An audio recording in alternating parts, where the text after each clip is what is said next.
Welcome back, everyone, to Pod of Thrones. I'm Jeff. And Jennifer.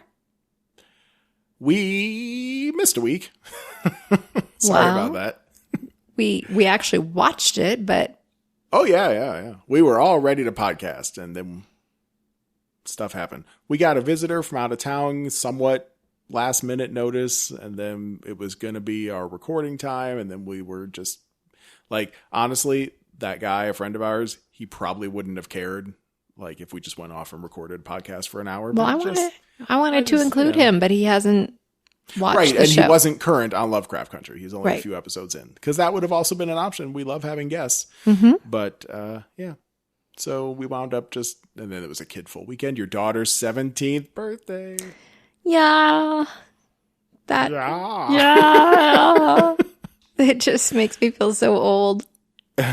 My daughter's about to turn 18, so... Yeah. Uh-huh. Scary shit. It is. Anyway, so since we missed our opening for episode 9 and we couldn't really just not watch episode 10, we're just going to give you guys a double episode. A twofer. Yeah. I don't know that episode 9 is going to take like a super long time to go through, but we're going to go through it. Time travel. Yeah. But as time travel goes, it wasn't too crazy confusing. You know, not compared to some other shows that we've watched. Right. So I think it'll be all right. It was not confusing at all. But to that end, I think we should just dive in. Okay. And get started. Let's do it. I don't think we have time to talk about other stuff. Here we go. So Lovecraft Country, Season 1, Episode 9, it was called Rewind, 1921. HBO really getting into the whole Tulsa Race Massacre thing. Very educational, yet again. Well... You know, Watchmen did it, and now Lovecraft Country did it. So it's just kind of cool that at least everybody in the country that subscribes to HBO is learning something that they never learned in school. Right. Yep. Some people might not even realize that that's real. Like, they might just think that's a good HBO point. made it up. That'd be a bummer. But then if you watched Watchmen, and then you also watch Lovecraft Country, you got to be thinking like, boy, these guys sure do talk about Tulsa a lot. What a weird place to keep setting your race massacres. Smell like Tulsa. Yeah, this show's been building to it the whole time. They've been talking about Tulsa the whole show, but there was no reason to think that suddenly we'd have fucking time travel and actually go there. Mm-hmm. And yet, here we are. Okay, so when last we left off, which was 2 weeks ago, Dee had been attacked by these... Scary ghost girls who, as it turns out, were called Topsy and Bopsy, which I do think is a reference to something else in, like, old black or either black literature or... Racist black literature. Racist white literature. About black people. Yeah, I'm not sure which one. But they were freaking me out, even still. Yeah, I looked them up, by the way, because they look like they're like teenage little girls, but they're actually fully grown adult professional dancers, and they're awesome dancers too. They both have Instagrams. I don't know their names off the top of my head, but I kept thinking the whole time that they were like on America's Got Talent, how they have all the creepy contortionists. Yeah. Right. And a lot of times those people are pretty young. Like you see like these very young, super skinny girls come out and they just twist their body in crazy directions. But these were fully grown adult women. Interesting. Pretending to be little girls. Were they tiny? Are they tiny in real life, or are they just normal size? I don't know. Probably normal size. I'm pretty sure at least one of them has kids and everything. Wow. Yep. Scary. Demons. They were demons. So when we left off, they got to Dee. Montrose stopped her from attacking them. And then they dug their little... They would have gotten her eventually. Well, maybe not. Maybe she would have kicked their ass. I don't know. But Dee's arm is all withered and dead looking. Right. It reminds me of whenever I kill a plant. All the time. Okay, sure. It does. It's like kind of ropey, like the way her arm looks. It does kind of look like it could almost be vines. It's so withered. Mm-hmm. So everybody's gathered around her. You got Tick, you got Letty, Montrose, right? Ruby. And Ruby is like, "This is all y'all fault." What about you, Ruby, going off with Christina? Well, so Tick wants to call Christina, as a matter of fact, and he said he'll trade Titus's pages if she can make Dee all better. Letty's like, oh, shit. Oops. Sorry, honey. Already gave them up for this cute little mark of Cain that's on my belly. Which I believe Ruby was also kind of offended at with the whole using magic thing. Well, that might come up in a later scene. But Montrose is freaking out. He is not taking any of this shit well, even though he just cast a spell successfully. Like the whole Atticus is now guarded by a Shoggoth thing. Even though he just did that. Yeah. He's freaking out about Dee's condition. But knowing that they can't trade the pages, they're shit out of luck. So, and then Ruby's like, no, Christina will help Dee for me. Bow, chicka, bow, wow. Right. Sexy times. So Christina comes over and she's like, I actually can't help. Sorry. But, I can start it over again. Right.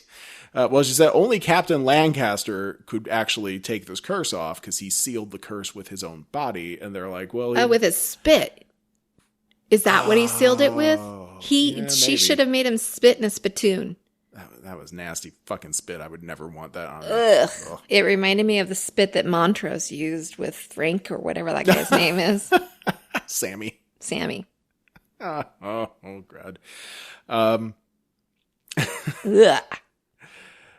So Christina could reset the curse, right? Like you were saying. She can't cure it unless she had the Book of Names. But that's been lost. It burned up in Tulsa. So many years ago, 30 years ago, whatever that was. But she'll do the reset on one condition. The Atticus comes to Artem on the night of the autumnal equinox. And he does it willingly. Now, what is an autumnal equinox?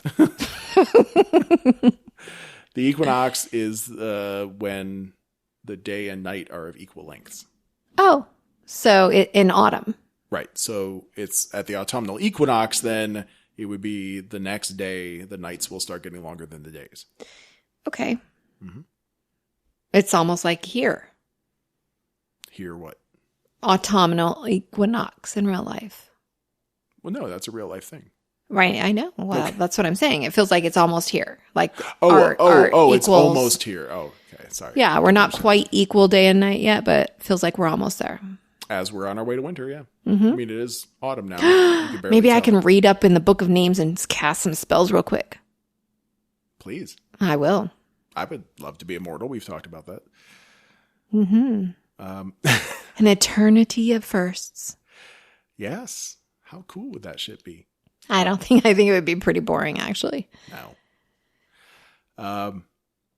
So they're going to need all their intention to fuel the spell. This keeps coming up. They're going to have to draw a lot of symbols all over the house, and they need the blood of a closest relative. Hippolyta would be the one to do it, but she's gone, so it'll have to be Montrose. Hippolyta hasn't come back yet from her special journey. Right. And you mentioned, like, Montrose he says that it might not work. His blood might not work. Yeah, that comes up in a later scene, and I don't quite understand. We'll talk about that. But first, Christina's like, bye, I got to go run an errand. All right. Try to get her temperature back to normal. Oh, yeah. Just throw her in an ice bath, I guess. I don't know. But she doesn't go to run an errand so much as go to rub it in with Lancaster. So he's not quite dead yet. But his cops his magic cops, they were patching him up and doing some rituals, and then like his wounds kept reopening and exploding through his chest. Yeah. Which was awesome. Yeah. It's nice to see him in pain. And you see him with his shirt off. Like the first time we saw him with his shirt off from a distance, like his skin looked black. But I don't know. Like it looked kind of plasticky, I guess, because it was makeup. And I was like, I don't even know what that is. Is it skin from a black person, or is it something else? They only showed it for a short moment. Yeah. But I think you actually put it together before this, and you think you were like, well, that guy did the things in the house, the experimentations on on the black people that the cops brought. Maybe it's a black body. And I guess it was. Right. So what has happened to this guy that he needs new bodies all the time? He just lives hard. I guess so. You'd think as the chief of police, you wouldn't really get yourself into that much trouble very often. Right. Maybe when you're summoning demons, sometimes things go wrong. Right. The spells always worked. Right. Yeah. The regeneration spells always worked before, but not this time. But it's actually not even Christina who shows up. It's William, quote unquote, William. Right. And he pulls that rune out of Lancaster's desk. Now, Lancaster immediately knows, like, the two cops are like, what the fuck? You're supposed to be dead. But Lancaster obviously knows it's Christina and is calling her by her name. Right. But I guess that rune that Ruby planted there, like, 6 episodes ago was some kind of anti-regeneration spell. Yeah. Stop him from healing himself. So he begs for his life, but she's out for revenge for William. And it is interesting looking at her motivations. Like, she could probably take the spell off so he could survive, and he could take the spell off D. Right. She could say, I will remove this from you if you will fix D, but she doesn't. She doesn't. Would you? I don't know. I don't know. He's kind of creepy. He's a very, very bad person. I would just say, like, tell me how to remove this spell and I'll let you live. Give me. And he'd be like, all right, give me some spit. And then here's my spit. And then I'd be like, ha ha. Walk out. That would have been great, but that's not what she did. She just lets him die. So over in George's garage, Montrose is supposed to be getting some other shit together, but instead he finds a jar of moonshine and starts swinging on that. Gross. I've had moonshine. Have you? Oh, we both have had moonshine. I mean, we did. Oh God. Right? Okay. There was a place in Wisconsin that sells moonshine, but it's not. It doesn't taste like gasoline like apparently this shit did. It's good moonshine. It's professionally brewed moonshine in many fashion flavors. Yeah. It was neat though. It was a cool experience. Didn't make us go blind, so that was nice. And it came in little tiny mason jars. It was really cute. Didn't we bring some home? We did. I don't know where they went. To our friends as a gift. That's right. We did. I wonder if they drank it. You're welcome. So Montrose is wallowing in self-pity, thinking that if he had been the one that got shot instead of George, none of this would have happened because George is just so much better. Right. Yeah. Well, I mean, the reason why I'm saying that is because George is not dead. Remember?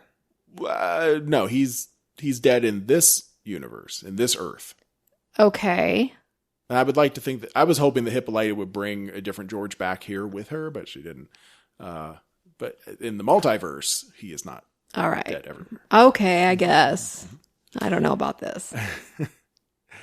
So then they talk about Montrose's blood being able to save D, and Montrose is like, I don't know, it might not work. Right, I'm not your daddy. Right, I might not be your daddy, or you might be George's son, whatever it was. I don't understand what any of that has to do with D, and maybe it doesn't. Maybe it was he was just vomiting words.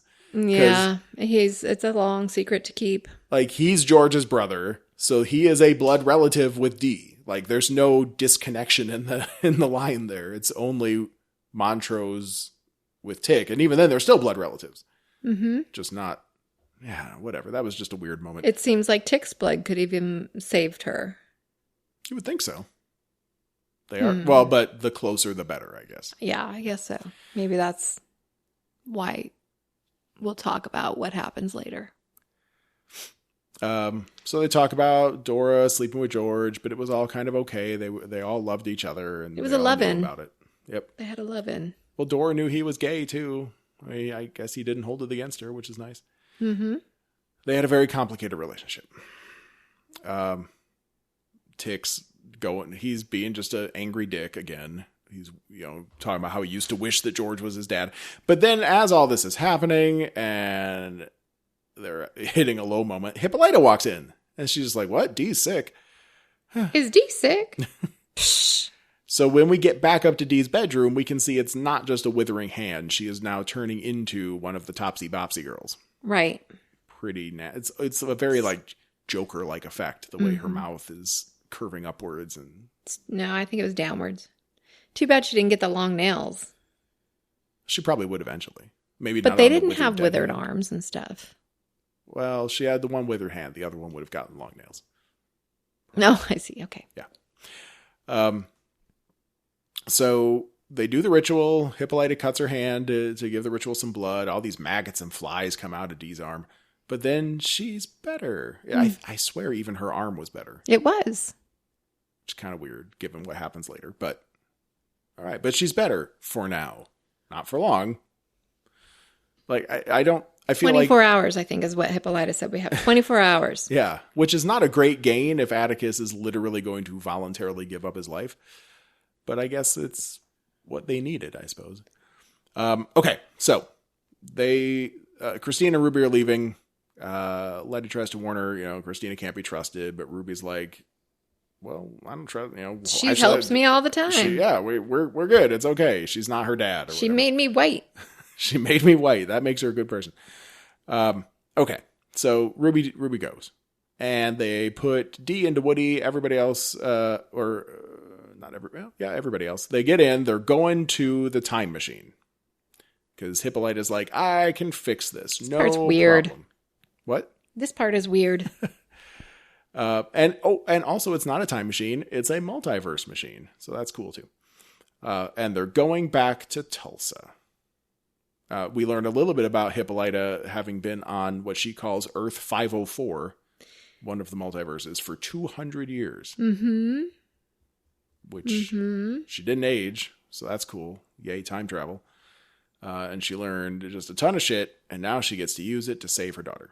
So get in the fucking car, I think is what she said. Yes. All right. So we get a little bit more of Christina and Ruby. They talk about Dell, the groundskeeper lady. And Ruby turns her off and says, I always wanted to be a redhead. Right. Like Ruby's making plans for the future now. She's got plans with Christina of how they can be together. They're going to have fun. She's going to be a redheaded. They're going to have to kidnap a redheaded lady, I suppose. Yeah. Hi. But in the middle of all that, Ruby is questioning Christina because she's like, did you just hustle me to get closer to Atticus? Right. Yeah, Christina's like, yeah. I mean, kind of. Like, I saw an opportunity, but also I love you and your pussy. What? No, she doesn't. I think that's what she said. Mm. But Christina does admit that her ritual and becoming immortal, she does need Atticus's blood, and she needs all of it. But Ruby seems to make peace with that as long as Letty doesn't get hurt. Yeah, kind of mean. She really digs Christina, I guess. Or she digs the power. That power part would be seductive. Of course. Yeah. And that nice house and not struggling for your entire life. And you get to just go have fun anytime you want. Mm-hmm. It seems like the sex is good.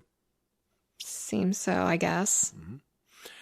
And then we get the placard, Kentucky, in huge capital letters. And now I'm really fucking confused because I spent all that time looking up the coordinates and trying to figure out the driving distances from one place to another, and nothing ever came up as being Kentucky. So fuck you, damn it, HBO, whatever, show runners, because that's just messing with my head.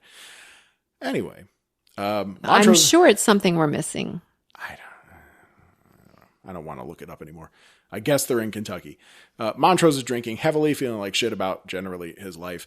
Hippolyta and Atticus are fixing the machine together. Montrose knows Letty is pregnant, tells him about Atticus's trip through the machine in the future in the book and all that shit.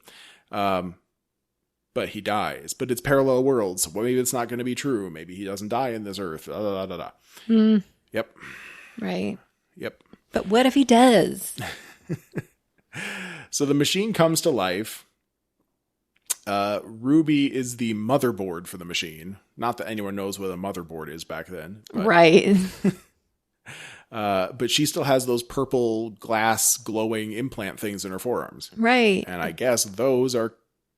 Is she a computer now? I don't know. I think she must be a cyborg of some kind. So she sticks some wires into her arms and it stabilizes the rift. And she's able to focus it on Tulsa in 1921. Yeah. A little far-fetched. Well, there's already time travel and multiverses. Okay, so. They go in. Be careful not to change the future, though, Hippolyta says. Don't fuck up. Right. Don't ever do that. All right, so Letty and Tick go in. Montrose freezes. He's having traumatic flashbacks like crazy. Right? He can't even get through the portal without stopping and thinking about getting beaten by his dad and all that. So he's not going to be an easy one to work with here. But they need him because he knows his way around town. So they're in Tulsa 1921. They're in the Stratford Hotel, which I looked up, and it was a real hotel from a wealthy family that was part of what they called Black Wall Street in Tulsa. It looked nice. It was very fancy. Was Black Wall Street, they were were they black family? Yeah, the owners were black. Black family. Well, this whole area of Tulsa was they called it Black Wall Street because it was so prosperous. It was a nice place. It looked nice. Yeah, people had good lives. Yeah. Someone couldn't handle that. Anyway, prom is canceled because there's rumors that trouble's coming. And they know, just based on that bit of information, they know that this is the night of the Tulsa Race Massacre. They couldn't go one day earlier. They had to go the very night that Tulsa burns. And Dora's house is going to burn down, so they better get moving. Right. Why did they go that day? Why'd they have to go that day? Because Hippolyta wanted them to. Okay. Maybe there is something about the chaos element of it all that was going to make it more likely for... Who knows? I don't know, whatever. Right. Tick gets them some costumes. Finds them some period clothes. All right, so we get to see them walking through this prosperous black neighborhood. Looks lovely. There's more flashbacks. We watched that a couple times. It was like Montrose is flashing back to Samuel Braithwaite, I think, shooting George. I don't know. He's just really fucked up right now. But Tig does not have time for that shit and tries to get him to snap out of it. And he says, when all this is over and Dee is safe, I am done with you. He has no sympathy for his dad. I don't know. His dad was very abusive. Well, yeah, his dad beat him just like his dad beat him. Now, you grew up a little rough. Right, and I am a little rough. Not like this. A little rough around the edges. I don't beat people, but... No, but... I didn't get beaten. But it is interesting to me, often, how you still have sympathy for your mother, who was not... Well, it's been a difficult relationship. Yeah, it has. Definitely has. But I understand. You know, luckily I'm educated in addiction and things like that. So I understand that it's not her. It's the addiction. Well, Montrose is an alcoholic too. All right, so they find Montrose and Dora's houses, which are right next to each other, and they get there just in time to watch Montrose get a solid beating. Yeah, of course. The one that he's been thinking about this whole time. Yeah, the exact one with the Pick a same lines switch. about him looking in the mirror and all that. Yeah. Dora, teenage Dora, is the one that steps in to save Montrose, but and then she's get threatened, and Dora's dad comes out and is like, leave my daughter alone. George is there too, but he does not help, and that does not impress Dora. But they were going to go to prom together, and they make up, but then they find out prom's canceled. And by this time, adult Montrose has wandered off. Young Montrose ran away. Adult Montrose has wandered off too. They don't have time to stop him from doing something crazy and also get the book, so they split up. Tick and Letty go off in different directions. Tick steals a car just as there's a gunshot in the distance, so shit's already starting. All right, so let's talk about Letty's journey. A short journey, physically. There's a little bit of chaos. I mean, she immediately, before she even gets inside Dora's house, she runs into some white thugs in the street, and she gets shot, but not because she's invulnerable. Pretty cool. So that's pretty cool. Yeah. But no one else notices that, and she gets saved by the families. I don't know, Montrose's dad, whatever his name is, Dora's dad, they come out with their shotguns, and they scare the white folks away.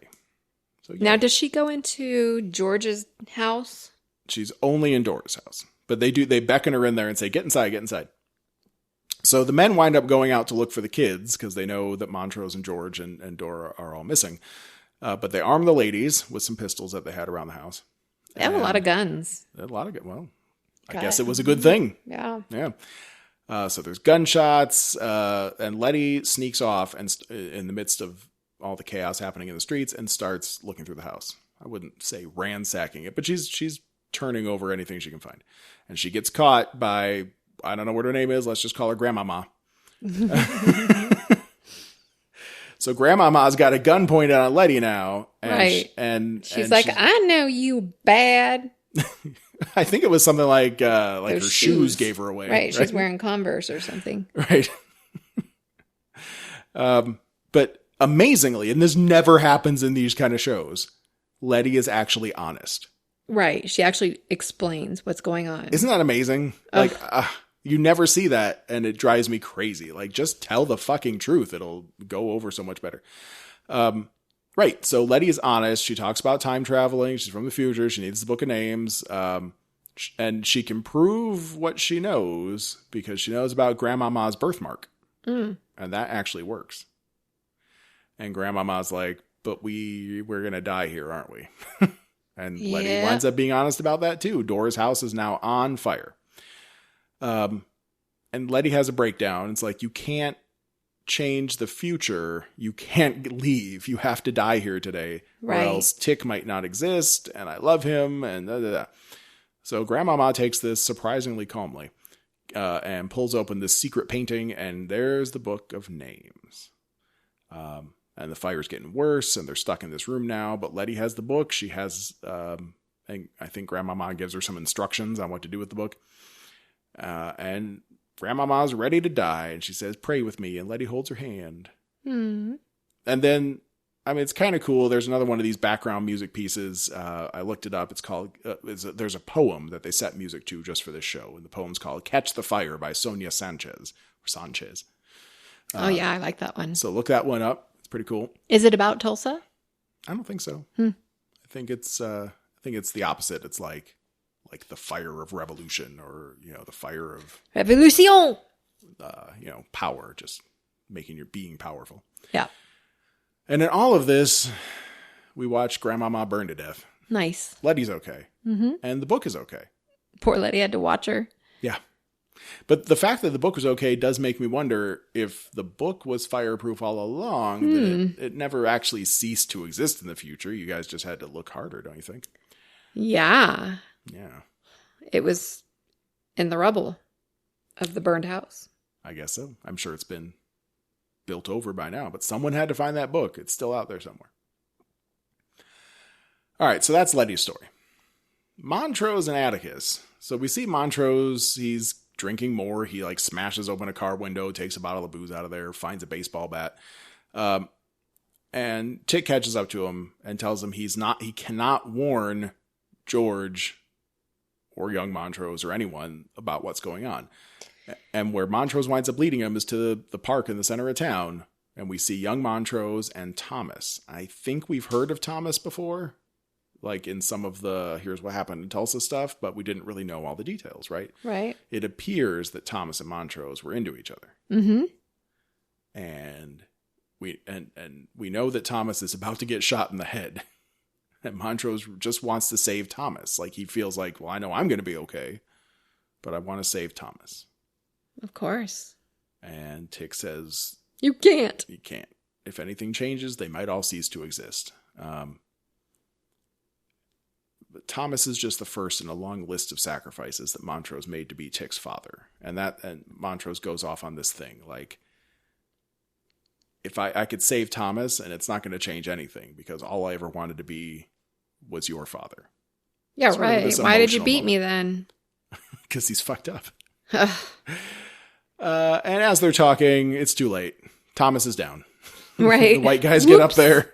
They blow his head open, and it splatters all over young Montrose. It's very, very unfortunate. And I don't know that we need to talk about the other stuff with Montrose sort of dumping Thomas on the spot there and pretending like he's not gay. But yeah, that was sad. Young George, teenage Dora, they show up and start beating the white people. Beating them off doesn't sound right. They start beating the white people back. Let's say they beat them back. Okay. Or try to, but there's too many of them. Right. And they were supposed to have a savior. We heard about that episodes ago, that this mysterious stranger shows up with a baseball bat and starts beating these guys to hell. And he's like, I got you, kid. It's like, what's his face? The baseball player. And then he just wanders off and they never see him again. What a story that was. This is the one thing I didn't like about the episode, which is that Atticus is Harry Potter. Do you know what I'm talking about? No. Harry Potter and the Prisoner of Azkaban. End of the book, end of the movie. It's pretty much the same in both. There's a time travel thing. Like, Harry almost died to the Dementors, and then someone, a mysterious stranger, saved him. Oh, right. It was himself. And then it turned out through time travel, it was him all along. He's like watching himself almost die, and he's like, but someone saved me, and that someone was standing right where I'm standing right now. Right. But if you die, you can't make yourself go back. Well, so he had to save himself. But how did... And he could only save himself because he knew he could save himself, because whatever. Anyway. Right. So Atticus is Harry Potter now. He's the chosen one. Well, he is the chosen one. He actually is in many ways. I think if we tried, there's a lot of Harry Potter parallels here. But magic. The magic, the birthmark, which actually kind of looks a little bit like a lightning bolt. Yep. It's his blood that can stop evil. All right. Well, anyway, I'll just be sad if I keep thinking about that. So Atticus runs in. He's the savior. He saves the day. Great slow motion action scenes there. Oh the my white gosh. guys taking like a baseball bat to the face and shit. That was awesome. So Atticus was cool. Does the "I got you, kid" line and runs away. Montrose and Tick run through the looting and the firefights, and they get back to the hotel. Not even really knowing anything about the status of the book. I guess they were just hoping that it worked out. But the town's burning. So they get back. Something's wrong with the portal. Tick has to jump through, and Hippolyta is not looking good. No, she's foaming at the mouth. Her eyes are all white. And the portal actually closes with Tick on one side and Montrose and Letty on the other. Montrose starts having more flashbacks. He's just thinking about how, all the losses of his life. And Tick is able to inspire Hippolyta to get the portal back open again, and she winds up going airborne and screaming, and her hair turns blue. Yeah. But she gets that portal open. And then Letty has the book, and she's just casually walking down the street. Right. There's bombs falling all around her, and it's totally cool that she's... Hippolyta's about to seize. Right. Hippolyta is having a seizure. She's foaming at the mouth and shit, and her hair turns blue. Letty's just like, I got the book, here I come. A casual stroll through firebombs. Like, there are bombs raining down from the sky. And I was saying to you, I'm pretty sure those bombs are a little more military style than what was actually being thrown from the airplanes during the actual Tulsa Race Massacre. But still, you get the idea. There's fire raining down. Letty's invulnerable, but she still should be hurrying her ass up instead of this. Anyway. All of this, I'm like, everybody, why are you guys just move your butts? Yeah, that would have been good. Stop arguing, kick Montrose in the face. I don't know. It's crazy. Why did Montrose? Oh, well, they could have had a map. They didn't need Montrose. I guess. I mean, where are you going to find a map of a city that burned down 30 years ago, though? Luckily, it all worked out. Well, of course there's a map. And the library, probably. Microfiche. Fish? Microfiche. Fish? Fish. Okay. Who calls it microfiche? I have never heard that. That's the only way I've ever heard it said. That's because you're weird. Is it F-I-C-S-C? It's F-I-S-C-H-E. Microfiche. Yeah. Microfiche. Is it microfiche or microfiche? Write us at Pot of Thrones, Jeff at potofthrones.com or Jennifer at potofthrones.com. All right. Anyway, so I'm writing in all caps here, pick up the goddamn pace. But they make it through. They got the book. Hippolyta's hair is blue, and she's very tired. And that's it. That's where the episode ends. So, there was a lot of horrible action in this episode, watching a city get burned down. I liked that we got to see that, though, because it does give you an idea of the impact, which I have never known. Well, and it's so... I mean, there was something that kicked off the Tulsa Race Massacre, but it's about as consequential as the Emmett Till murder, where he, maybe said something, that sounded kind of flirty to a white lady. Maybe. Right. And even that, we're not sure. But he maybe said something to a white lady that they didn't like, and they had to murder him in one of the most agonizing ways possible. It's just like that. This was some kind of minor slight, but... It was a minor slight on top of the fact that there was this prosperous black neighborhood, and that was driving the white people crazy. So all they needed was an excuse. And whatever it was, and I really don't remember, but it doesn't fucking matter. They burned a whole city down and killed so many people.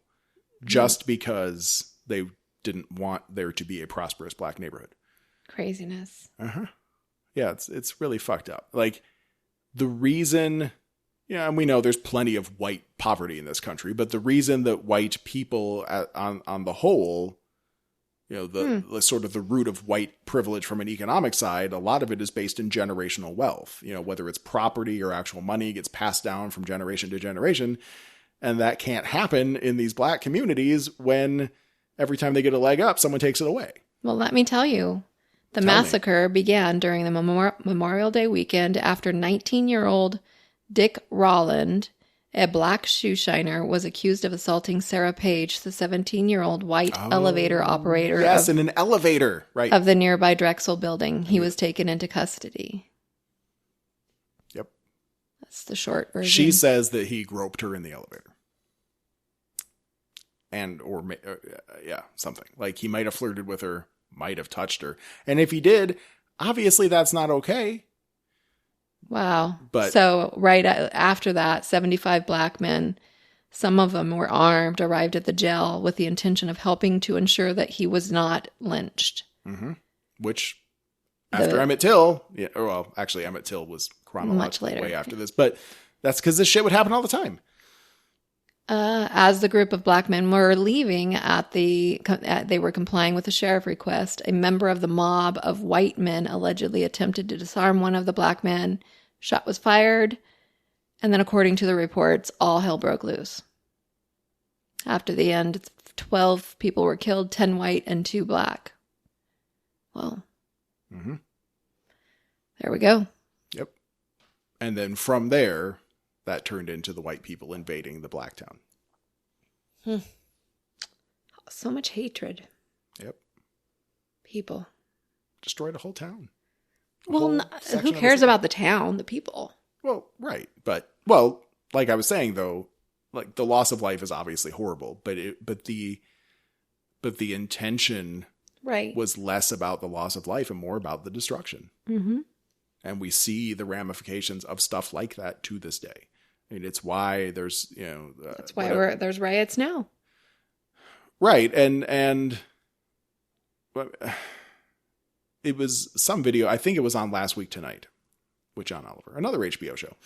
And it was a video of a black lady talking about the protests and how sometimes there might be some property damage or looting. Certainly not like what certain people on the news would like you to believe, but why even if there's any, like, maybe they don't care, like, the argument is, why would you destroy your own neighborhood? And her point was, we don't own anything. We're not destroying our neighborhood. There, a business or two got burned down or smashed up, but who cares?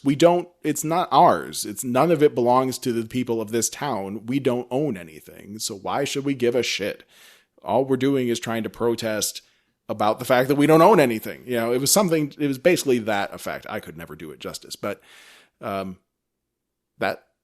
there have been opportunities where that could have gotten better, and it gets squashed one way or another. Sometimes through violence, sometimes through legislation and bureaucratic red tape to just stop black communities from prospering. It's been happening for a long time. Yep. Ever since, like, as soon as the Reformation happened and the South elected a bunch of, like, black congresspeople, as soon as that started happening, the white people that still had money and power started making sure that would stop happening. That's when you started getting Jim Crow laws, gerrymandering, poll taxes, poll quizzes, all these different ways to stop, to try to disenfranchise black people. And the economic disparities just grow out of that too. Let's talk about the next episode. Okay.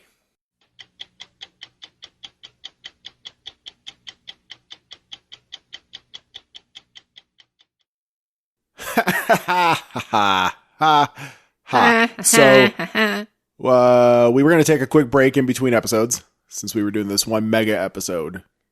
And then what happened? I had to take my son to we have a family taekwondo class that we do together. And now it's 6 days later. Well, I mean, there are like a lot of time issues in all of these shows. So, Yeah, no, It's the same with us. Yeah, we're being just like the show. We're actually in the future right now. Disjointed time. We're basically Bernard's brain from Westworld. Yeah, that's basically us. Mm-hmm. That's how we live our lives.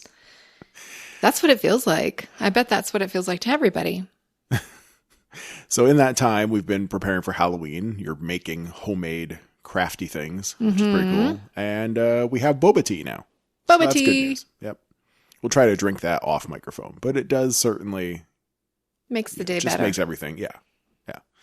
It'll make the podcasting better too. I feel confident about that. Doesn't make my stomach better, but well, it's so good. Just try to hold it together. Yeah. While we're recording. Oh my gosh. Okay. So at long last, we're going to talk about the final episode of Lovecraft Country, season 1, episode 10, called Full Circle. Si, señorita. Si, señor. You ready to start this? Yeah. I think we, Let's go. I don't think we have anything to summarize. Anyway, this is for the listener. This is just like a split second passage of time, but I'm pretty sure we wrapped up the last episode well. Excuse me. All right, so let's get into the finale. Finally. All right, here we go. We start at George's shop. Dee is there, looking like Topsy again. Oh my gosh, she's so scary. So that whole reset the curse thing did not last long. Like maybe a day, I think. Right, it was 24 hours, and we knew that it was going to be 24 hours that it took for her to grow. Thank goodness for time travel. Grody stuff. All right. So, but now they have the book of names and they have a little piece of paper. I think that little piece of paper was instructions that Letty got from Grandmama when the house was burning down. Right. Because the book of names was sealed. We know that. But she had instructions to what? To unseal it? To unseal it. Oh. And it was written in the language of Adam. Which is weird. Well, what's weird about it to me is that Atticus is just like, boom, I can read the language of Adam now. Like, he's been practicing translating those runes for a while, but he looks down at that piece of paper and it's just like, it's in his blood. I guess. I mean, can't you automatically read Hebrew? No. No. It just doesn't come. I'm quite bad at it. It takes me a while. But he can just read it. It's one of those things. It's like how on Cobra Kai, which we should really talk about someday, like these kids study karate for like a month. Right. And they're doing like spinning jump kicks and having these amazingly well choreographed fights, which is not how learning a martial art works. Well, if you practice, maybe. No. No. I mean, everyday practice, like 2 hours a day. Well, it would be an improvement, but I don't think like what we see in the show. But so this is like that, but that's okay because it's TV. But as he's reading, sure enough, the book cracks open and it flips immediately to a page. And at the top of that page is the birthmark that's on Atticus and was on Grandmama and all them. This is his book or his chapter. I guess so. And something happens with that page being open. And all of a sudden, Tick and Letty both faint. Yeah. They pass out. Mm-hmm.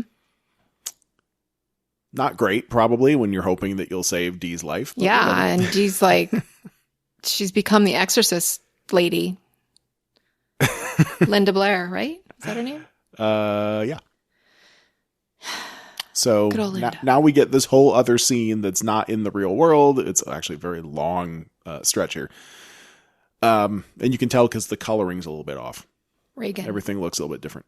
Reagan? Was it Reagan or Regan? I think it was Reagan. I think you're right. Sorry. I was thinking about that the whole time you were talking. What was her name? Reagan. Okay, so Tick is back in Artem, which is burning, and Hannah's there. And finally, he can hear what she says. And she says, the answer is in your blood. All right. Yeah. I mean, we've known there's something special right? about his blood all along, right? Okay. Yeah, Christina basically has already said that. Yeah. And Letty is back in Tulsa with the house on fire, and she's with Grandmama.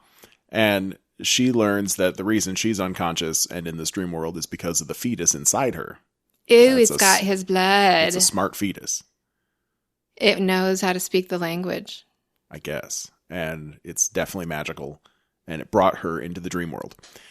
So they have to learn what was lost. So first thing we learn from Hannah or I think, I don't know, someone. Right. Hannah's talking to Tick. I don't know if it was Hannah talking to Tick or Grandmama explaining, but we learned that Hannah used a spell, one of Titus's spells, to hide the bloodline, her bloodline. And that's what that birthmark is. Now, was this a rape situation? What was it? I mean, I don't remember. I don't think it was rape in what we would conventionally define as rape. I mean, Hannah was kind of owned, right? I mean, I don't know if she a had slave? to do what was she actually a slave, or was she I just think she was a slave. Like indentured servant? I don't know. Either way. It's in the North, so I mean, it wasn't as bad as like Chains working a cotton field, but she was definitely. And these people don't seem free. to be particularly cruel to Black people, but who knows? Not in the same way. Like, again, it's a different kind of racism, right? It's not the same as conventional slavery. Right. And so their relationship seems to have been somewhat consensual, but only to the extent of like, he's your boss and can control every aspect of your life, and he also wants to fuck you, so I guess you might as well just go for it.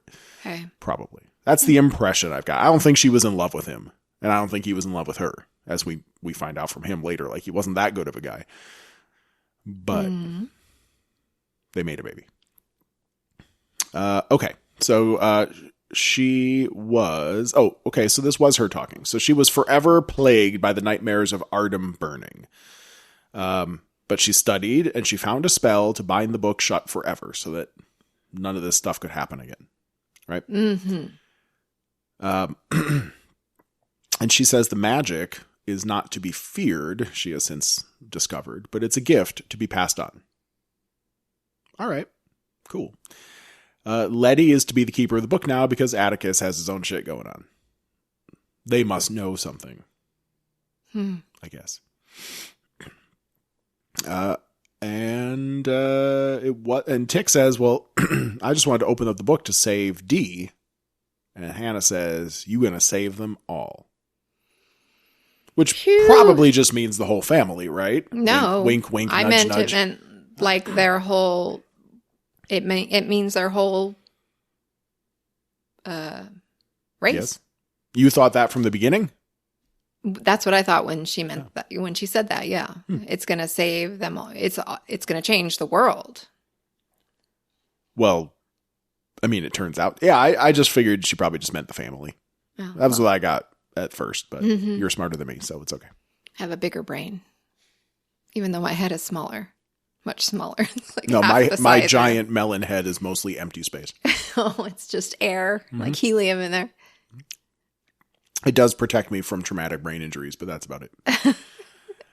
All right, so we flash to another scene. Now Atticus is in his childhood apartment. I mean, I'm pretty sure that's what it was. It looked like Montrose's apartment. So I assume that that's the apartment where Tick grew up. And Dora's there, and she gives him a big hug, and everything's better now.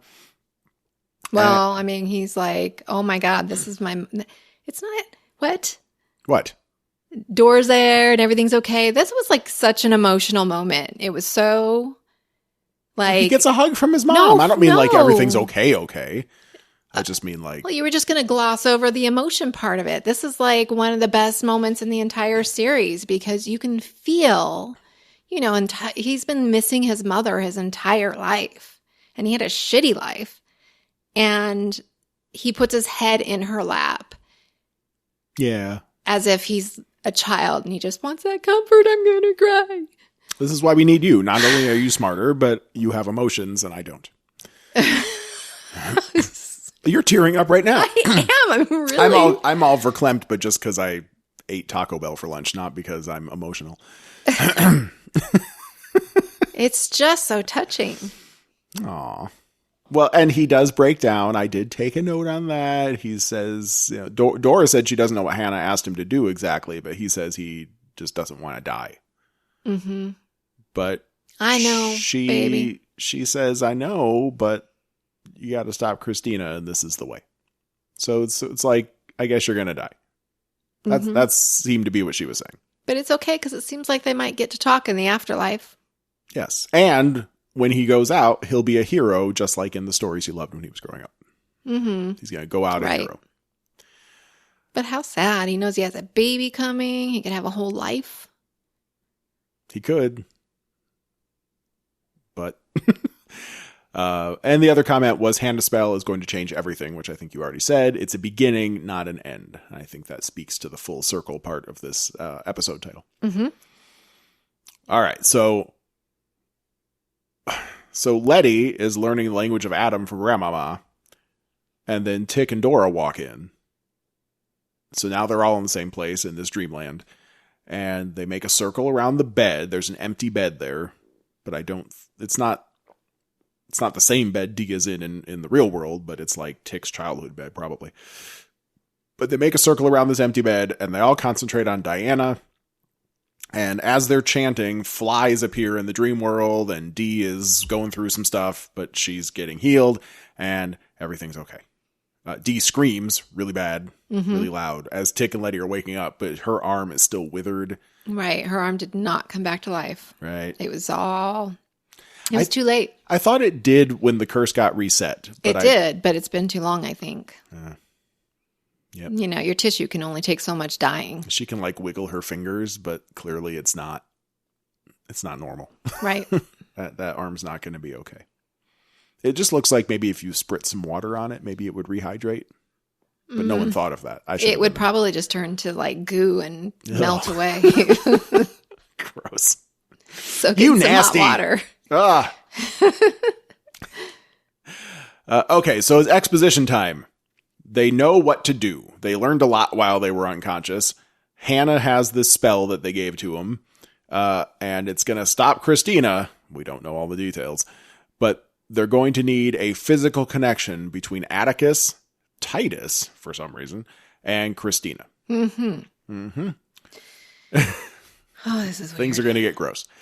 And this is going to be Hannah's binding spell. They're going to use Christina's energy against her.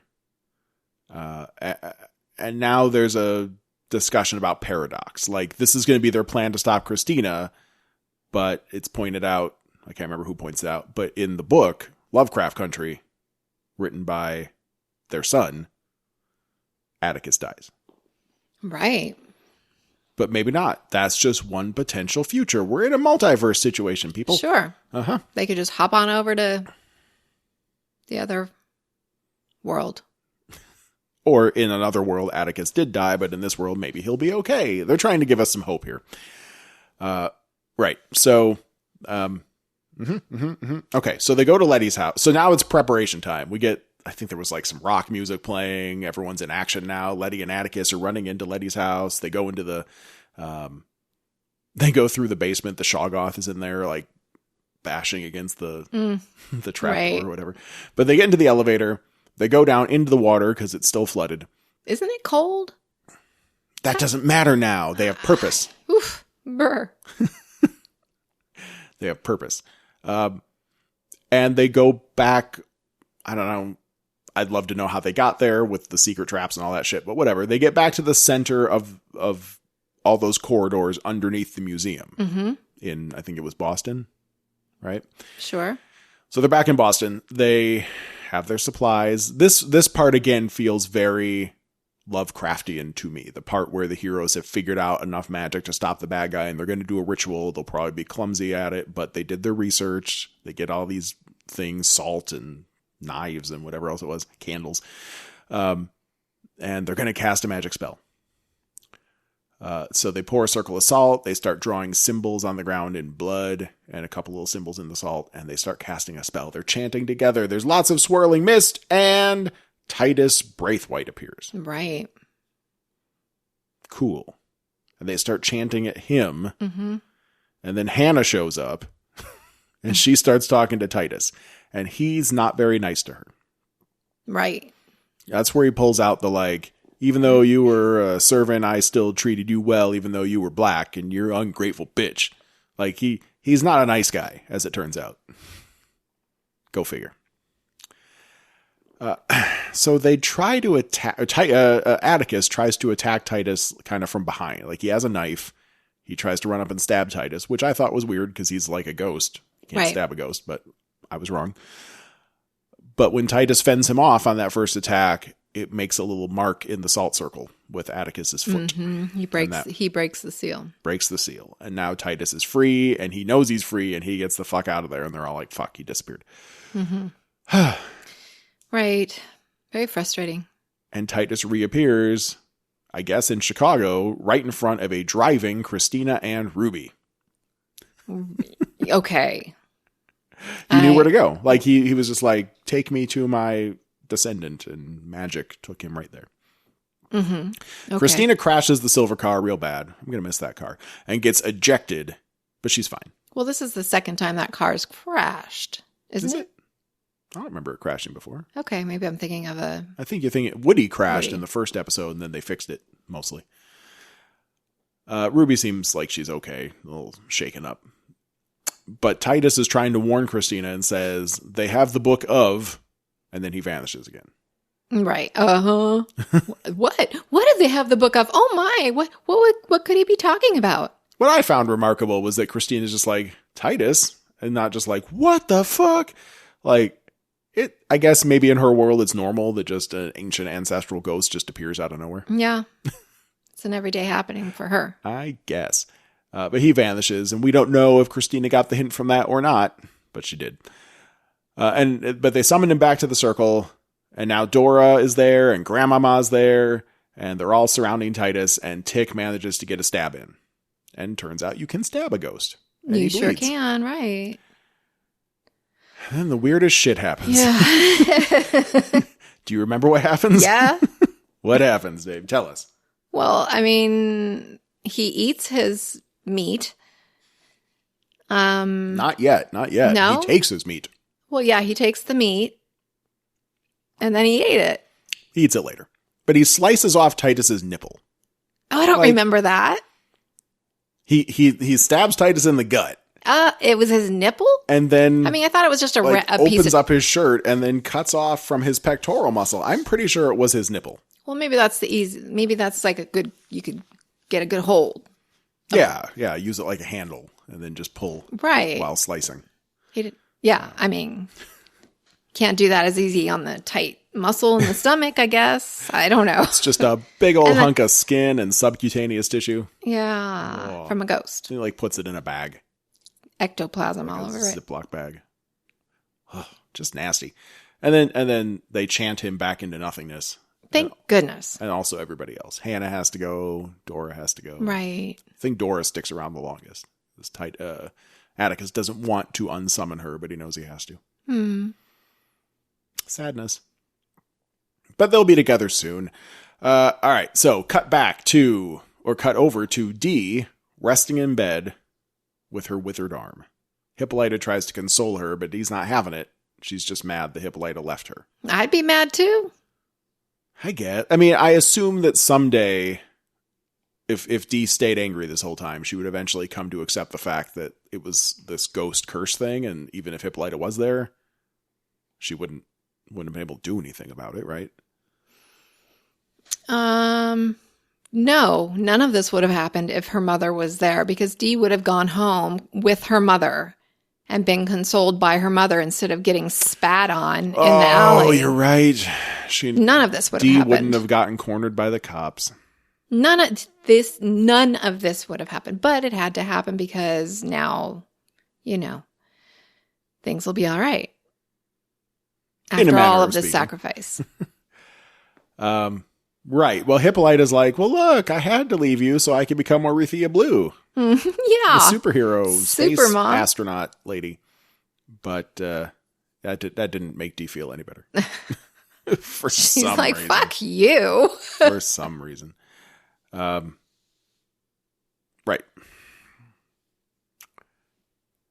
Okay. So the Scooby Gang is together and they're talking about how can we get close to Christina? Now we need what? Ruh-roh, Shaggy. That's kind of what it is right now. They're trying to figure out how to get rid of the ghost, and the ghost is the all too pale Christina Braithwaite. Okay, so how do they get close to Christina? They figure Ruby's the way in, but can she be trusted? Well, and they're talking about this, I think, in George's garage, and all of a sudden Christina's there, and she's like, hey, I know you have the Book of Names, so can I have it, please? And they say no, and Christina leaves. Okay. I mean, that's it. She's like, can I have the book? She has magic powers. She's invulnerable. She could have ransacked that place, and there's not much anyone could have done about it. Right. She could have just taken it. It's like the most important book in the universe. She could kill people until they give it to her. Totally. She could have killed anyone but Letty and Atticus. And then she could have killed Letty because on her way out, she takes away Letty's invulnerability. The Mark of Cain disappears off Letty's side. I don't know if this is just like I have boba in my mouth. I said we eat that off mic. I'm sorry. It's too irresistible. I'm going to have some now. I don't know if it's that she cares about them. I mean, she knows she needs Tick's blood, but does she care about them? It has seemed at times that she has a sliver of humanity in her.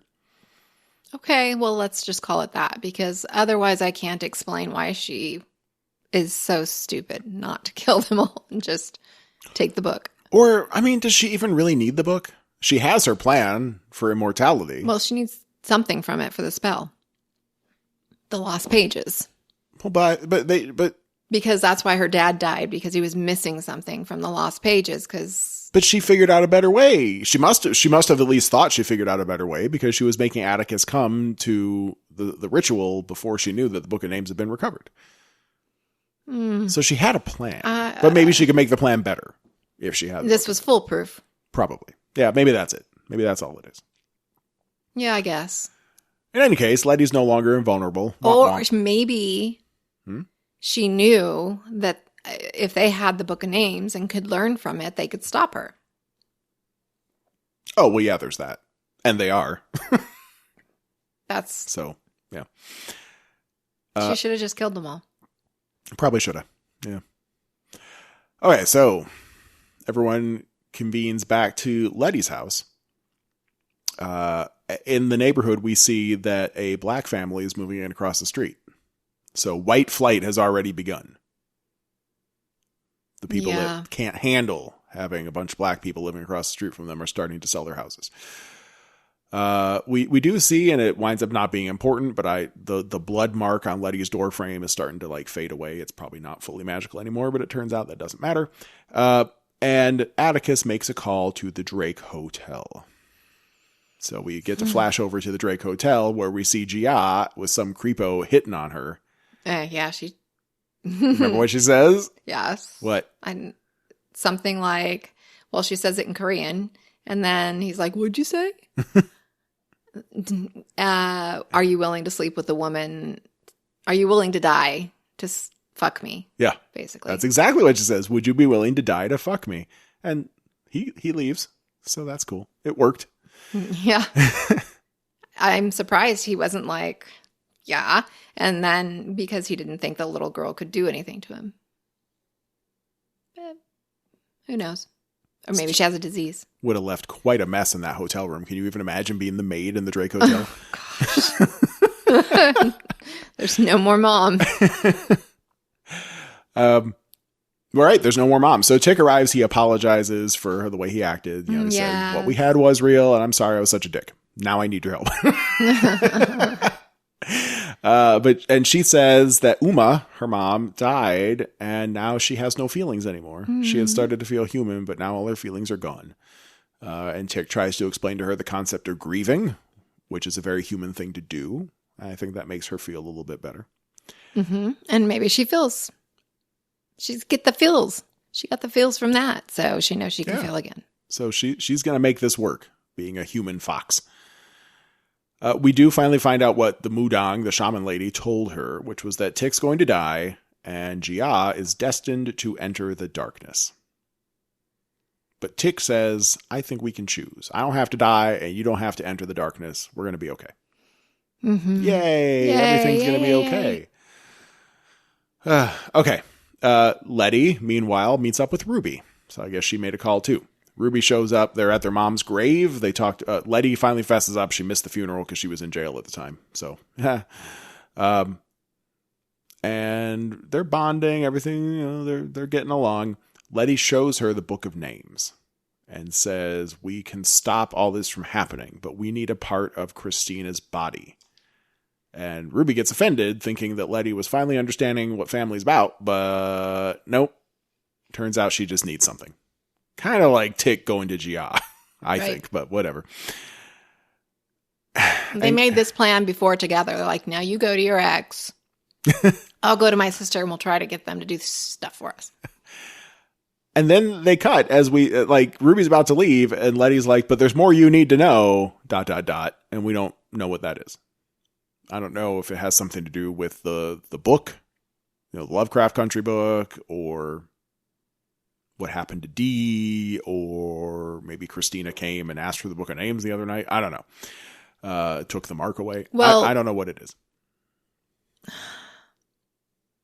I don't think we find out what it is. No, I mean, I think it's just the general idea that, I don't know, Christina's good in some ways.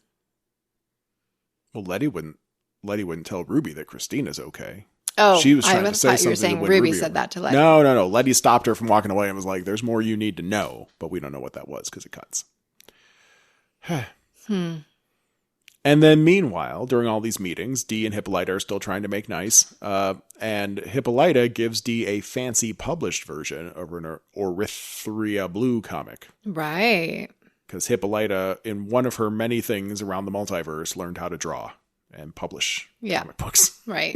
So she did that when she was nursing Dee back to health? I guess. Oh, I don't know. That's she bring it home question. as a gift. How did that? You're right. How did that comic get printed and where and when? It was very modern looking. Shiny and glossy. Yeah, maybe she just built a printer and printed it herself. Yeah, real quick. That'd be better than to think like. I'm just glad Dee wasn't like, okay, so I was getting chased by these creepy ass ghost girls, and you were learning how to draw comic books. Fuck you, lady. But instead, Dee was somewhat impressed. And Hippolyta promised that Dee would be able to draw again someday and takes her into another room. And in that room, there's whirring noises. Something mechanical's going on. And Dee says, whoa. Very, I thought it was the, I don't know. I thought it was going to have something to do with the Oracle Orin? What was it called? Nope. Orrery. Orrery. I thought that's what it was at that point. Yeah, I was like, it's what it sounded like. Just another like clockwork machine. But it turns out it was something different, and we don't know what it is till like the end of the episode. Yeah. But we'll get there. Okay, so now Ruby's gone home to Christina. They're in the basement. And Christina's working on her spell. It's very complicated. She's taking notes, doing her, measure twice, cut once kind of thing. And Ruby has some questions about how the let's just call it what it is, polyjuice potion spell works. Yay, Harry Potter. And Christina just gives her some more info about it and like places down on the table a vial that has like some dried blood and hair and nails. Like, ew. I think it was Christina's blood and hair and nails, or maybe I'm not sure. But it gives Ruby some ideas. I thought it was just like a little bit of blood. I didn't see the hair and nails. Gross. There was chunky stuff in it. But Christina was talking about how like blood and hair and nails were like part of the potion. You got to get some of their essence. It has to be the armpit hair. Christina is scared that her immortality spell won't work. Ruby seems sure it will. They kiss. They have a tender moment. They dig each other. And they actually kiss as Christina is Christina. Yeah. Which apparently was their first time. Right. Doing that. Or Ruby's, at least. Right. Well, yeah. As a couple. We don't know if Christina might have kissed a girl before. I think Maybe so. she even liked it. She's actually...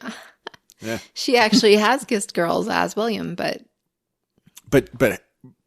yes. But Christina and Ruby both being themselves have not kissed before. Right. So they were about to have passion time, which I approve of. Mm-hmm. But we don't get to see that. Nope. No time for that. No. Damn it. Okay. What else? Tick and Letty are getting baptized in a church.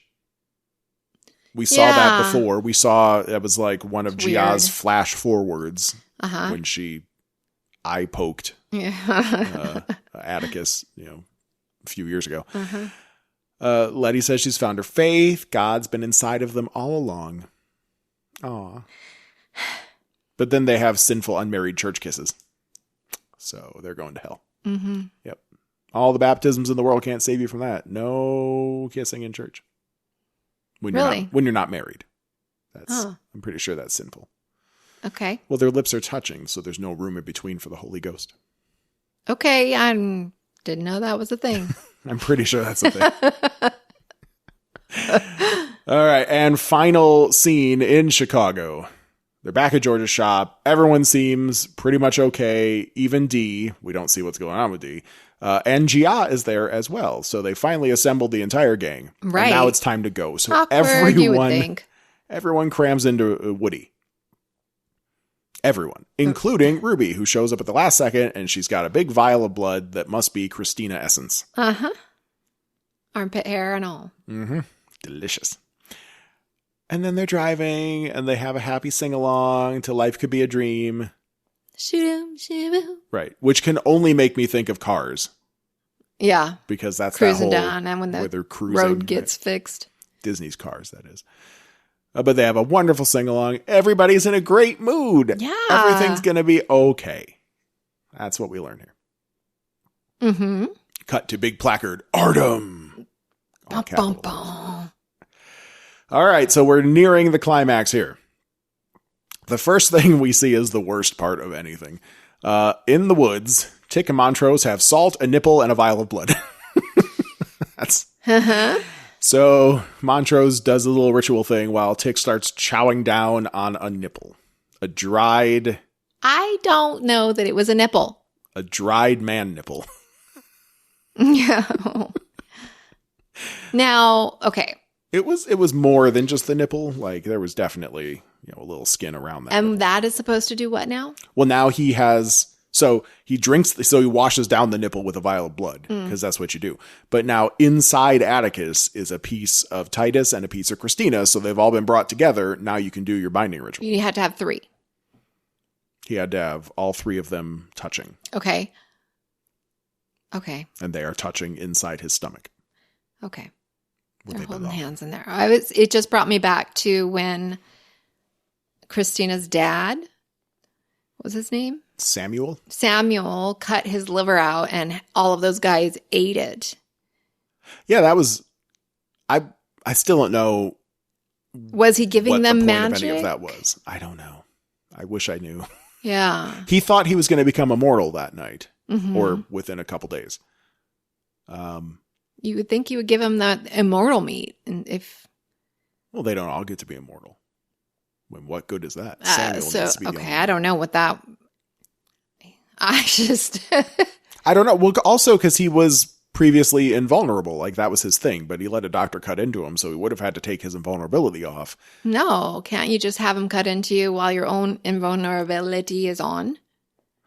I don't know anymore. That's what I would do. Because, Tick couldn't shoot...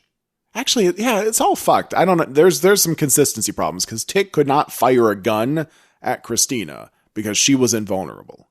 Right. We didn't see her cast any other spell, but he could not actually physically pull the trigger. But when Letty's invulnerable, people can shoot her like crazy and the bullets just bounce off like she's Superman. Well, I think that was Christina's magic.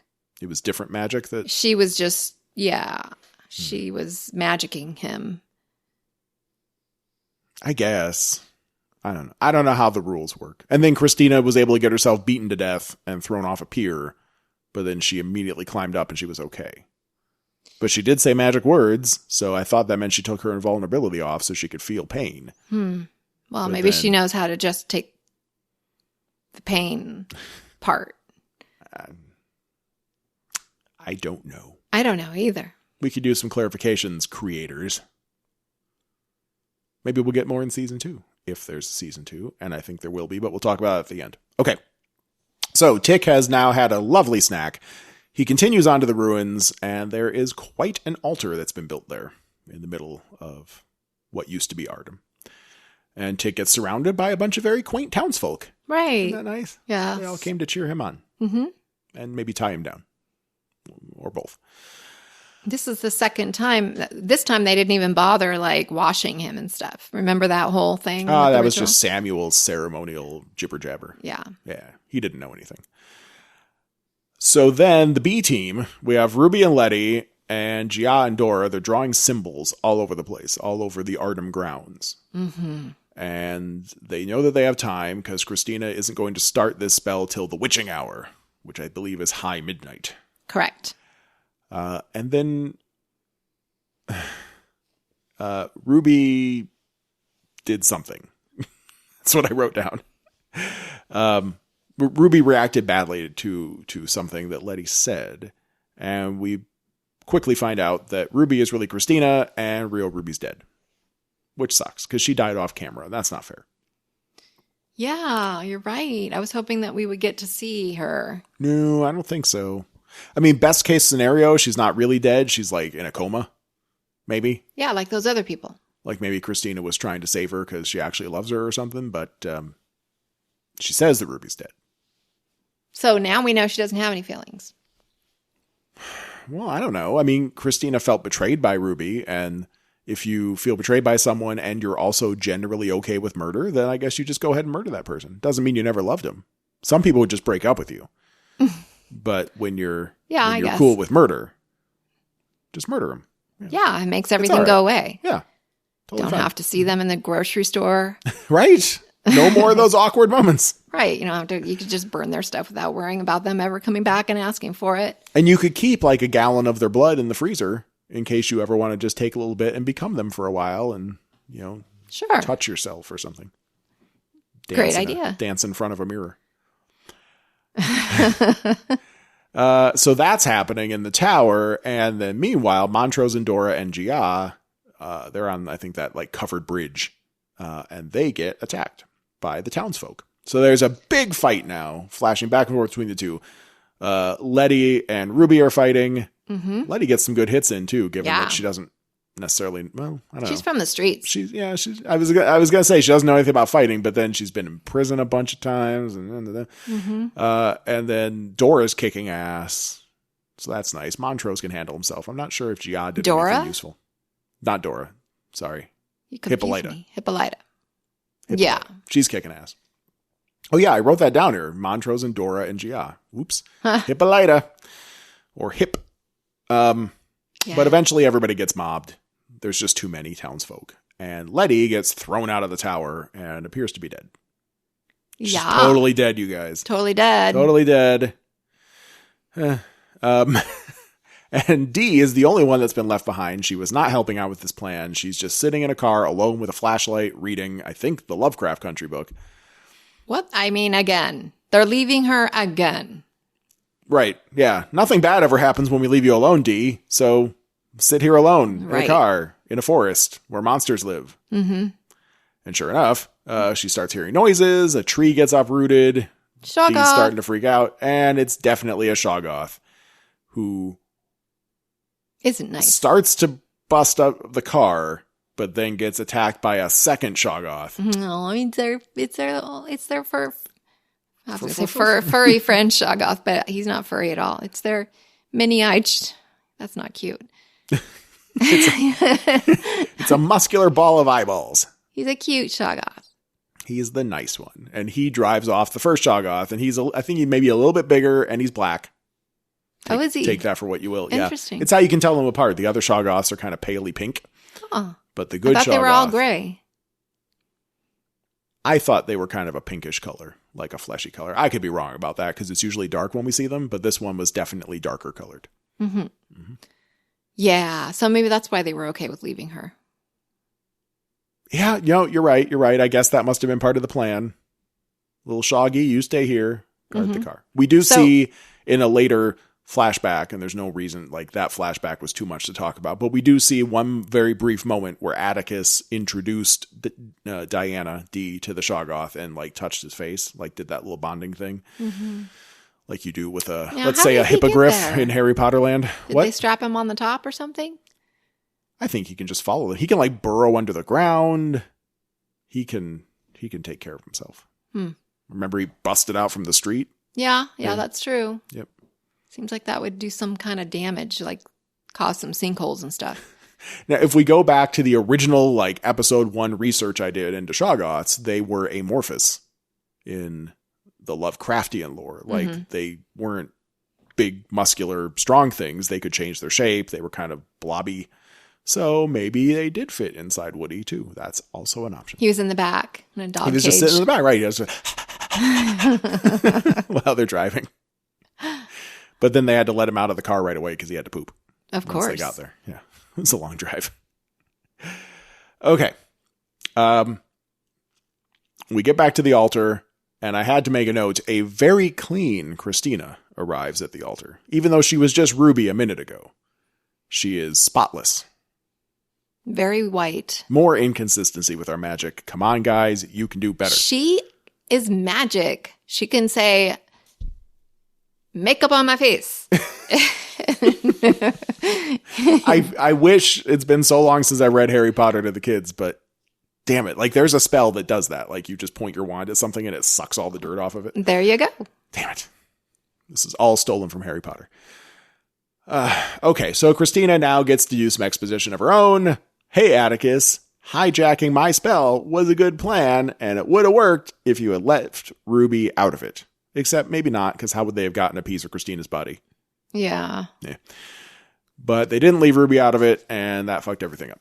So the townspeople come, they bring everybody else up they've all been, subdued. But where's Letty? Tick starts freaking out because he doesn't know where Letty is, but he's bound way too tightly to move. And Letty's missing.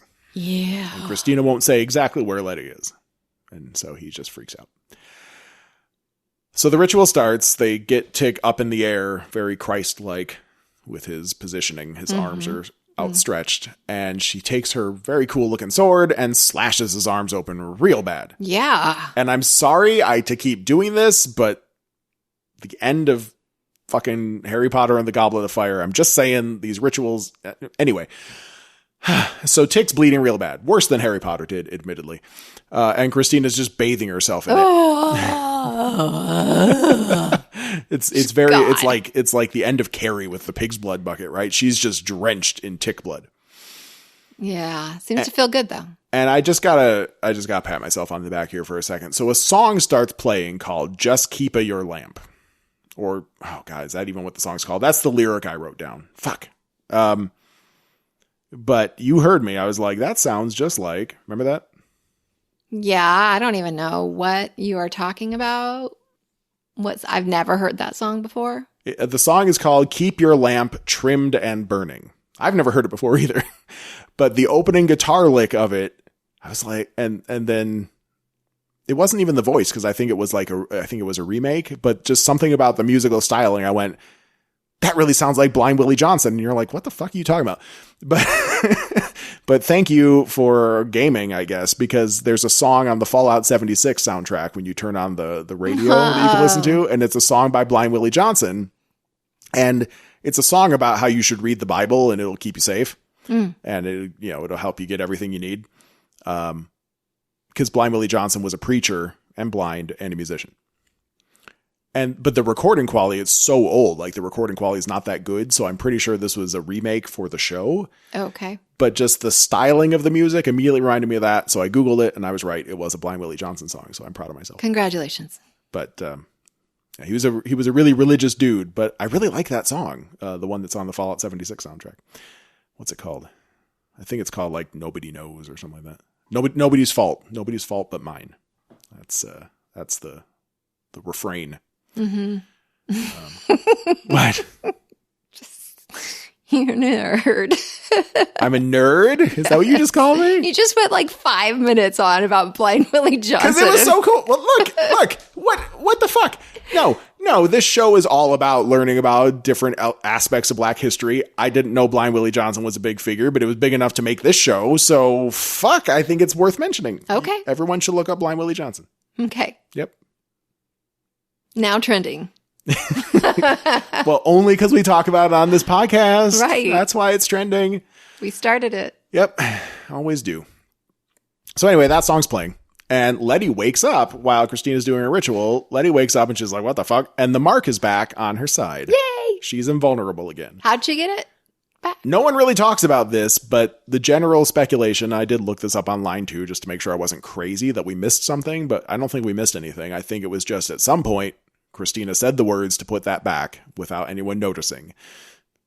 Because she promised Ruby, and she's a lady of her word. Oh. She's ultimately a lady of her word, even though she really loves to murder people. Wow. Mm-hmm. She kept her word. And I think that's a sign that she really did care about Ruby, even though she had to kill her. Betrayal, all that. Okay. Yep. She never promised Ruby that she would never harm Ruby. She has promised that she would never harm Letty. Maybe when she was there with Tick and he was looking for her, one of her little incantations that she was saying was, did it. Yeah. Maybe. So Letty gets up. She starts running because she's good at running. And she gets there just in time to watch Tick bleeding out. And she yells out, "I love you." I love you. And he goes unconscious. Did she mouth it or did she shout it? I think she shouted it. I don't think it matters that people know she's there. Yeah, I guess. I mean, once Christina's immortal, I don't think Christina was going to do like the supervillain thing of like, well, now I'm all powerful and I will have my revenge on all of you. She just wanted to experience forever life. Right. I think once she's immortal, she was just going to walk away from all this. Everybody else can live. Who gives a shit? I'm immortal now, and that's all that matters. Yeah. So Letty attacks, of course, puts the sword right through Christina, who seems like it kind of tickles a little bit. And it heals right up. Very Wolverine-ish. But Letty's chanting and keeps chanting, and Christina's like, bitch, I'm already immortal. You can't do anything to me anymore. Right. They need Christina's body connected to Atticus. And that's where Gia gets an idea. So, as was prophesized, right, Gia runs across the square there and enters the darkness. The big old monster. It was a smoke monster. We didn't really even talk about that. I guess it was just magic ritual smoke. Like there was this big pillar of black smoke going off into the sky for no reason that means anything. It was the darkness. But it had something to do with Christina's spell, and Gia figured if she enters the darkness, her tentacles will activate. Tentacles. Yeah. It seems to be the only way. Like she didn't know how to activate her tentacles without some kind of stimulation. Wink, wink. And in this case, it's a big cloud of dark smoke. So she enters the darkness, and then her tails come out, and one wraps around Atticus, and one plows right through Christina's midsection, and then wraps around her like an anaconda. Yeah. That was pretty cool. Yeah, it's cool. It's like Christina's immortal. She's not super strong. She can't change her shape. She can't turn into a bat. She can't do any of these. She just can't die. Right. She just can't die. So like, she could stay there forever. Like Gia could just keep a tail through her for 1,000 years because Gia's probably immortal too. And there's nothing Christina could really do about it. So that's kind of fun. But this connects all the bodies, and then tons of shit happens. I assume Letty's chanting is what finishes this off. There's a huge set of flashbacks, tons of visions of all these different things. And that was where we saw Dee meeting a Shoggoth, and Christina. It's a nice way to wrap up a lot of. And like it was all very, very fast. And I watched it a second time, and I didn't see anything that was pivotal that needs summarizing, honestly. Like, it was just a bunch of little things, little moments. Like, one of them was Tick giving a letter to, I think it was Hippolyta, right? Like, because it was the letter that we're going to see in a minute. But it was just all these little preparations. All these little things that went into this final battle. And then there's a huge black explosion. Black light. And black light? Yeah, that's what it looked like. Okay. And when the smoke clears, Christina's under a bunch of rock. Also, if she's immortal, she could be trapped under that rock for 1,000 years. Right. What are you going to do? And it looks like it hurts. It did look like it hurt, but also she might not be immortal anymore. Her magic is not working. She figures out that she's been bound. And she confronts Letty about this, and that's where Letty lets on the big secret. It wasn't just Christina. It was... You don't remember? No. Oh. I thought the look on your face was, oh, I know what's coming. It wasn't just Christina that's bound from ever using magic again. Oh. Yes? All white folk. Every white person in the world. Yeah, that's pretty hurts my feelings harsh. a little bit. Yeah. Like, I wish I could do magic. Yeah, that's why we don't. Is that why we don't do magic? Yes, right, because this happened in the 50s. It's the thing that's holding us back. Damn you, Now we got to go find the Book of Adam. I'm up for that. And then make it all equal. All magic. I would like to go on an adventure. To find the Book of Adam? Whatever. Okay. Yeah, let's just have an adventure. We do know about a place in the desert that has some kind of strange, what is it? Well, okay, so a friend... Well, USB actually, cable. it's J. Sarge, the guy that does our theme song, right? He was out in the desert and found a mysterious USB cable coming up out of the dirt. Mm-hmm. And he doesn't know where it goes. And it's like, it's a female USB, so you could plug in like your phone charger cable into it.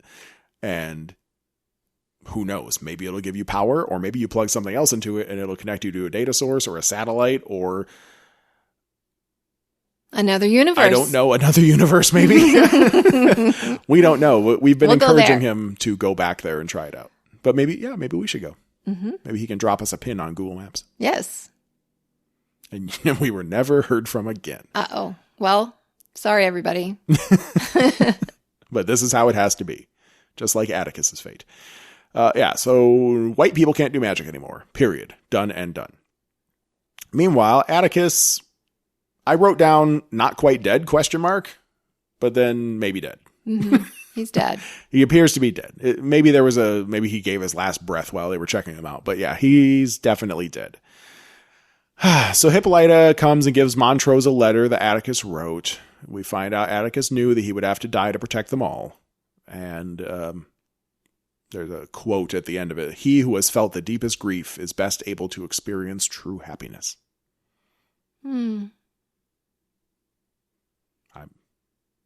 I don't know. Like, who's feeling the deepest grief right now? Montrose? Letty? Everyone? I don't know. But Tick's dead.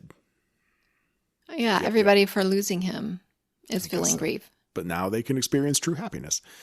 So they carry Tick out of Artem. And in the middle of all this, what we don't see helping out with the funeral procession is Dee. Right. She gets the last scene of the show. And it's a hell of a scene. It's like an Arya scene. It's like Arya and... Oh, God, fuck, it's been too long. Her wolf, right? Remember her? Yeah. Her dire wolf, whose name I can't remember now. God damn it. I'm sorry, everybody. But it's oh, yeah. So Dee is now embracing her own darkness. A Shoggoth comes and starts prowling around Christina, but hey, that Shoggoth's skin is darker than other Shoggoths. And Dee is there with the Shoggoth. And she has a badass cyber arm. I don't even know if badass is the right word for it. It's very old fashioned. It's not a futuristic looking cyber arm. It's like Bionic Woman's arm without the skin on it. Yeah. It's made out of like rubber bands and C-clamps and, just like cool stuff you could find at Radio Shack. Yeah. You can see all the gears and motors whirring, but it is a cyber arm. And she chokes Christina out until her neck explodes. Ew. That was kind of awesome. So I guess we won't see Christina in season 2. Maybe not, unless they decide to go back in time again. No. I mean, they could go back in time to save Atticus. Just saying. Oh my God. Okay. Yeah, they could, I guess. And clearly that has already happened because Montrose has already been saved twice now by Atticus? Right. Time traveling Atticus? Yes. Yeah. And the final clip was the Shoggoth, who in my notes I wrote down Shoggy, not even thinking about Scooby-Doo references. Shoggy roars at the moon. Oh. Empowered by Dee's bloodbath. Yay.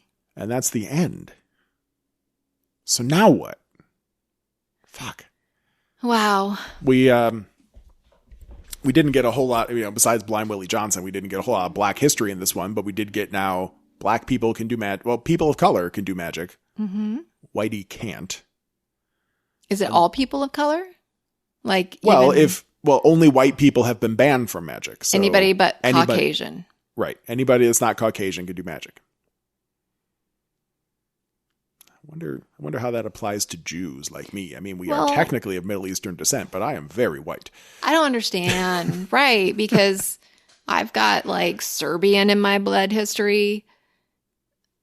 I don't know where that fits in. Well, I'm just like, everybody has, never mind. Nobody's white and nobody is black and we're all so. The Braithwaites were white. They were very white. But in real world. Nowadays, there is more intermixing than ever before, but this was back in the 50s, and there was not so much of that. Yeah, I guess. Yeah. Okay.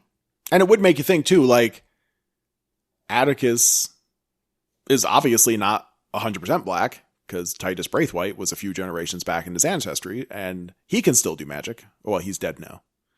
But I assume he can still do magic. So probably just anyone who's purebred whitey cannot do magic. Okay, good to know. So we can do magic. There'll be like muggles, and anyone who's like half and half might be like a squib, like they're part of the magical world, but they can't really cast spells like everybody else. Because this is 100% Harry Potter. Season 2 of Lovecraft Country will be when Dee goes off to magic school to learn magic from. She's going to go see that big Afro lady in the sky. Oh my God, yeah, that could be the Dumbledore. Who are you? What was her name? It was Beyonce, but not. I don't know. I don't remember anymore. This was a good show. I really liked it. Good show. So this was based on a book, and I'm pretty sure in fact, I've already gotten from audible.com. I've gotten the Lovecraft Country audiobook, but I haven't started it yet because I didn't want spoilers. I'm going to now, but I'm pretty sure that where this show ends, that's where the book ends too. But there was already talk of season 2. The showrunner, Misha Green, I think her name is. She's not ruling it out. They just need a green light from HBO to keep going. And then you just need a talented room of writers. And you could take all these characters and all the cool shit and you could make new adventures for them. And or you could go 50 years in the future when it's time for his son, not 50, maybe 20 years in the future when his son's writing the book. Okay, well, I did see one, I think it was also maybe in an interview with Misha Green. There was one comment about how... So, your idea is a valid one. Like, you could jump forward. It would be cheaper to produce if it wasn't a period piece. You could jump forward in time and have the adventures of a fully grown George. The young, George Jr. or whatever. But whatever happens there was something she said. She was asked about Atticus's death because, whether it's the comic book references or the nature of magic, like there's all sorts of ways you could bring Atticus back. But she indicated that his sacrifice had to be a sacrifice. And if they bring him back, it wasn't really much of a sacrifice, right? So I don't think Atticus is coming back no matter what happens. Christina's probably not coming back either. Ruby honestly could come back if it turns out they find her like, they can magic her back state in her basement or something, right? Christina could bring people back from death. They have access to all kinds of power now that they have the Book of Names. So I guess the question would be, if there is a season 2, what becomes the antagonist? Will it turn out that there's other people of color in the world? Okay, so here's a few ideas just popping into my head. Other people of color, and they're not always good. It's fine. Or maybe they have to deal with a bunch of really angry cultists who are trying to murder them. Of course, yeah. Because they're going to be lost pissed their off. Power. Yeah, they want it back. But what I would really love to see if there's a season 2, and I'm sure Misha Green and Jordan Peele, I bet they're both listening to this right now. I would love to see more Lovecraft. Like, all we got was Shoggoths. Well, we had that in the opening scene, Cthulhu came down, but it was a dream. Like, Cthulhu came down and got exploded by whatever his name is. But I would love to see more Lovecraft mythos get mixed in. Like, you have the Book of Names. It's this ancient evil book. In Lovecraft lore, there was the Necronomicon, which you might have heard of. It sounds like a Comic-Con for necromancers. No, it's the Book of the Dead. Okay. I guess you haven't heard of it, but like it shows up in other pop culture from time to time. The first one off the top of my head was Army of Darkness, like the Evil Dead movie, right? Like they found that book. So I don't know. I don't know where they're going to go with it. I would love to see more monsters than just these muscular Shoggoth things. That's all. That's all I'm asking for. Yeah. Well, I think they probably had to keep the monster part of it down a little bit to keep the believability up because it's pretty far out there. Well, they gave us time travel and a multiverse. I know, but, too many monsters, you're kind of like, eh. They gave us a Cheesy. 20-foot tall Beyonce. So I don't know. But that's just my wish. That's just my wish list. I would love to see those characters have to deal with bigger ancient evils, let's say. Because I think the Cthulhu mythos is centered around these, these old ones, as they're called, wanting to reclaim the earth for their own nefarious purposes. I think.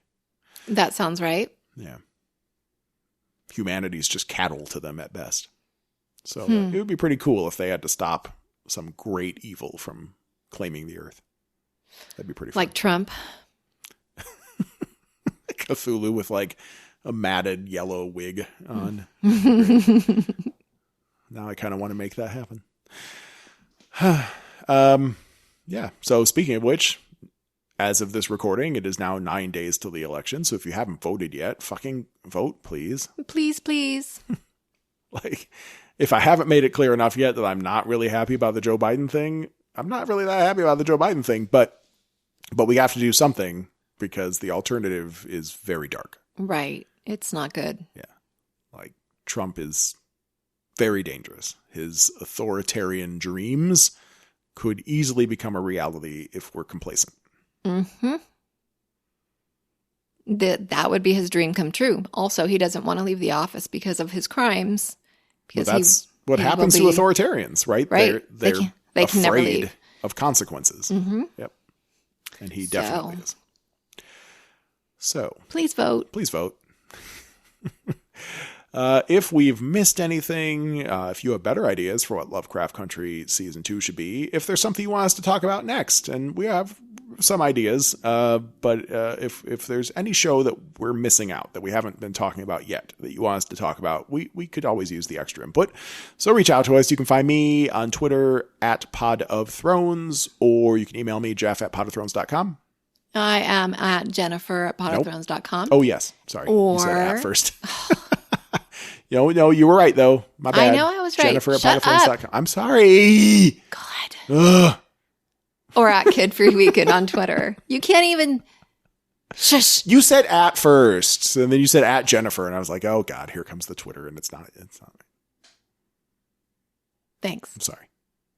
I'm sorry. Mm-hmm. I underestimated you, but it's because of all that empty space in my skull. Okay. Are you going to do your Shoggoth sign off? Can I just do it one more time? All right. Will you do it with me? No. Oh. Do it with me. Okay. Shoggoth. What? I didn't do it. You didn't. You betrayed me. You know what happens to people who betray me. No.